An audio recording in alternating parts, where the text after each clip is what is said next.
வணக்கம்.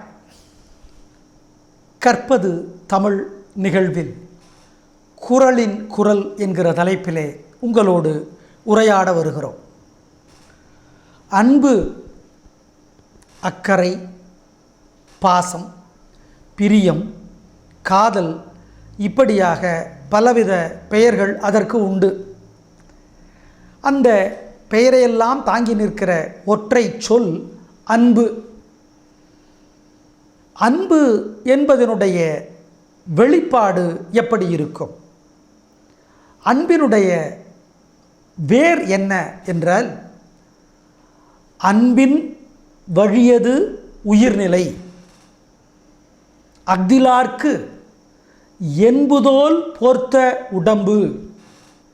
உயிர்நிலை, அதாவது உயிருள்ள நமக்கு, இந்த உயிர் வாழ்க்கைக்கு, வாழ்க்கை உயிரோட்டமாக இருப்பதற்கு அன்புதான் ஆதாரம். ஒருவருடைய மனதில் பலர் மீது அன்பு இல்லை என்றால் அது உயிரல்ல, வெறும் உடம்பு. என்பு தோல் போர்த்த உடம்பு. என்புனா எலும்பு, எலும்பும் தோலுமால் ஆன உடம்பு. ஒருத்தர் நல்லா சாப்பிடலைன்னா, ஒல்லியாக இருந்தாருன்னா, அது வெறும் எலும்பும் தோலுன்னா நம்ம சொல்லி கேட்டிருக்கோம். ஆனால் இந்த எலும்பும் தோலுமாலான உடம்பு அப்படிங்கிறது சாப்பாடு சம்பந்தப்பட்டது அல்ல, அன்பு சம்பந்தப்பட்டது. அன்பு அப்படிங்கிறது மற்றவங்கெல்லாம் நல்லா இருக்கணும், நானும் நல்லா இருக்கணும், மற்றவங்களும் நல்லா இருக்கணும் அப்படின்னு நினைக்கிறது. ஏன்? மற்றவங்க நல்லா இருக்கிறது எனக்கு முதல், அப்புறம்தான் நான் நல்லா இருக்கிறது அப்படின்னு கூட சொல்லுவாங்க. சீன கதை ஒன்று இருக்கிறது. ஜெங்கிஸ்கான் ஒரு நாட்டு மேலே போர் எடுத்து போனாராம். ஒரு அம்மா படையை பார்த்துட்டு ஓடுதான். அந்த குதிரைப்படை வீரன் துரத்திக்கிட்டே வர்றான் இந்த அம்மாவை.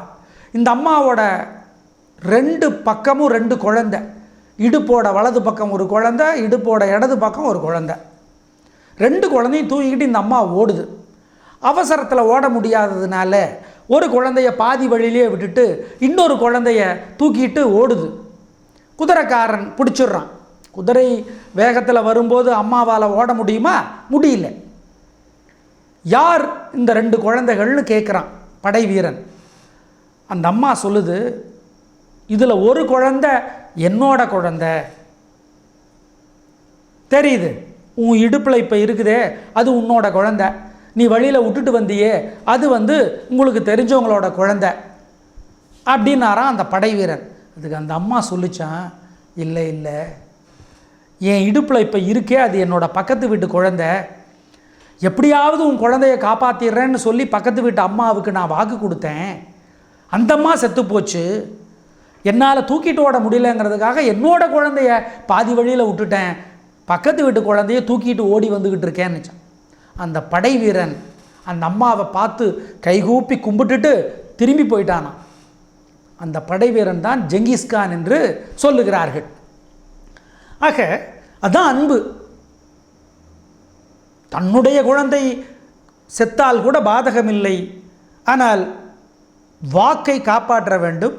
அந்த அன்பு என்பதற்கு என்னோட குழந்தை, என்னோட வீடு, எனக்கு தெரிஞ்சவங்கிறது இல்லாமல் அடுத்தவங்க மேலே காட்டுறதுக்கு பேர் தான் அன்பு. எனவே அன்பின் வழியது உயிர்நிலை.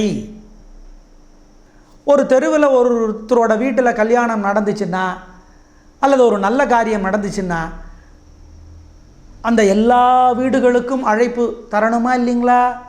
தெருவில் இருக்கிற எல்லா வீடுகளுக்கும் அப்படி தர்றதில்லை. இப்போ எப்படி அழைப்பு வருது?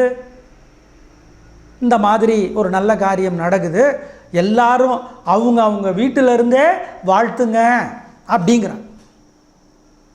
அப்படியாக அது மருத்துவ காரணத்திற்காக இருந்தால் பரவாயில்ல. ஒரு தொற்று நோய் இருக்குது, எல்லாரும் கூடுனா அந்த தொற்று நோய் அதிகமாகிடும் அப்படிங்கிறதுக்காக எல்லாரும் அவங்கவுங்க வீட்டில் இருந்தே வாழ்த்துங்கன்னு சொன்னால் அது வேறு.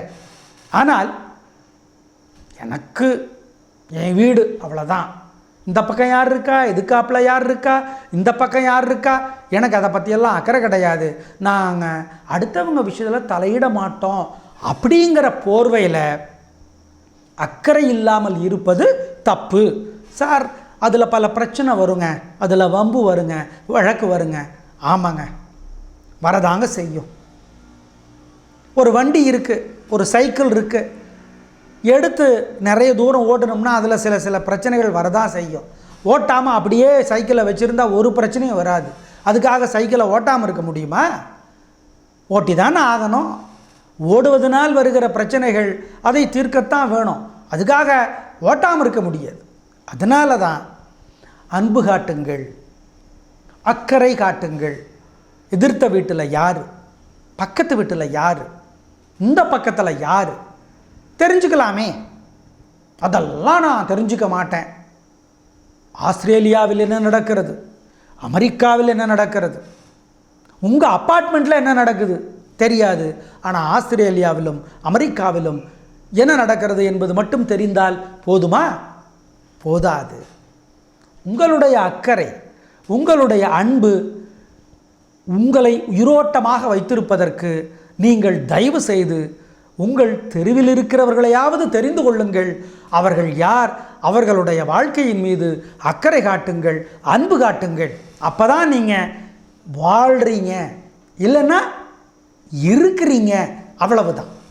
நாளை மீண்டும் கற்பது தமிழ் நிகழ்வில் குரலின் குரலுக்காக மறுபடியும் சந்திக்கிறோம். நன்றி, வணக்கம்.